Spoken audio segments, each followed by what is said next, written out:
और थर्सडे को मिला जुला काम है। फ्लैट था यूएस का बाजार, आज सुबह के फ्यूचर्स फ्लैट है। हमारे एशियाई पीयर्स जो कामकाज कर रहे हैं, दरअसल आज ग्लोबली बहुत सारे मार्केट्स हैं। खैर हम यूएस को एक्टिवली ट्रैक करते हैं, वो तो खुला है आज शाम को। अदरवाइज यूरोप के मार्केट्स, एशिया में हांगकांग जैसे मार्केट्स, नीचे ऑस्ट्रेलिया जैसे मार्केट सब बंद। मंडे ईस्टर के चलते पिच आपकी स्क्रीन पर आएगी। मूड महल स्टेडियम तो खचाखच भरा हुआ है। आईपीएल देखा क्या आपने कोई सा? नहीं, मैंने नहीं देखा अभी तक। आपने देखा क्या? नहीं देखा, पेपर में पढ़ता रहता हूँ मैं। देखा नहीं। मैच देखने की चीज है। हाँ देखना है, शुरू करना है। एक बार थोड़ा सा लत लग जाएगी तो शायद एक बार फ्लो में आ जाए, अभी आया नहीं। खैर पिच तो बढ़िया सी सख्त दिख रही है। क्या मूड है, कैसा चर्चा?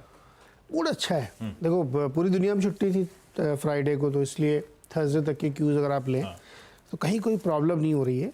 बट अगर आप क्वार्टर को देखें, अपने फाइनेंशियल ईयर की शुरुआत को देखें तो बहुत स्ट्रॉन्ग है। यूएस में देखिए आप, ब्रॉड बेस्ड रैली थी।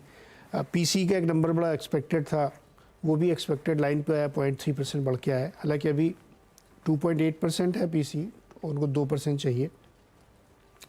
तो आप अगर यूएस मार्केट को डिटेल में भी देखें या समरी के तौर पे देखें तो कहीं कोई प्रॉब्लम दिख नहीं रही। अब फेड की बात है कि कब रेट कट शुरू करें, लोग उसका इंतजार कर रहे हैं। जून तक अभी बहुत समय है, लेकिन जून से पहले अर्निंग सीजन पर रिएक्शन आना शुरू हो जाएंगे, तो मुझे लगता है वो देखना चाहिए। चीन की तरफ से अच्छी खबर है कि इनका मैन्युफैक्चरिंग पीएमआई काफ़ी समय बाद एक इम्प्रूवमेंट के साथ आया है, तो वो भी एक पॉजिटिव खबर निकल के आ रही। हालांकि क्रूड और गोल्ड ये सब ऊपर है, तो एक साथ सारे एसेट क्लासेस में तेज़ी है।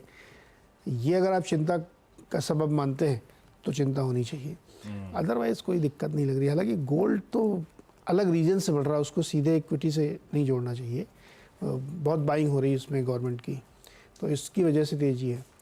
तो मुझे लगता है कि ठीक क्यों मान के चलना चाहिए। नए साल की शुरुआत बहुत अच्छे नोट पर हो रही है। हमको अपना देखना है कि अब वो सब पूरा अगर ख़त्म हो गया हो तो नई शुरुआत आज से होनी चाहिए, बढ़िया तेज़ी वाली। बढ़िया तेजी की शुरुआत होनी चाहिए आज से। भाई अप्रैल सीरीज का आगाज भी आज से हुआ है। चलिए, बहुत सारे, क्योंकि हम लॉन्ग वीकेंड से लौटे हैं, बहुत सारे स्टॉक्स न्यूज है।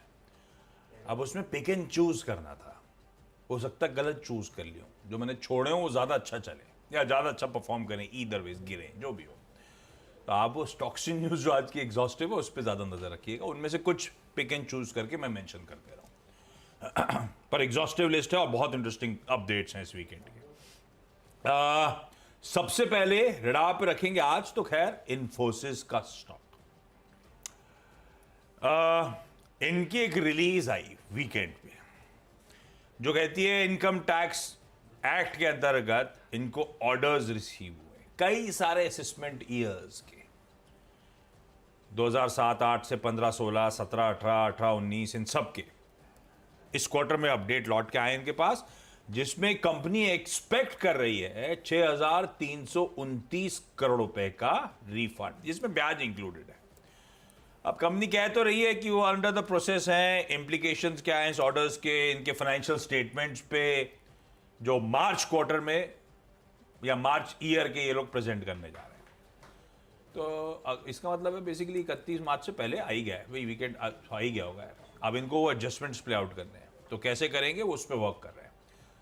ज़्यादा टाइम है नहीं, डोल आउट तो होंगे नहीं, लेकिन इंटरेस्टिंग होगा।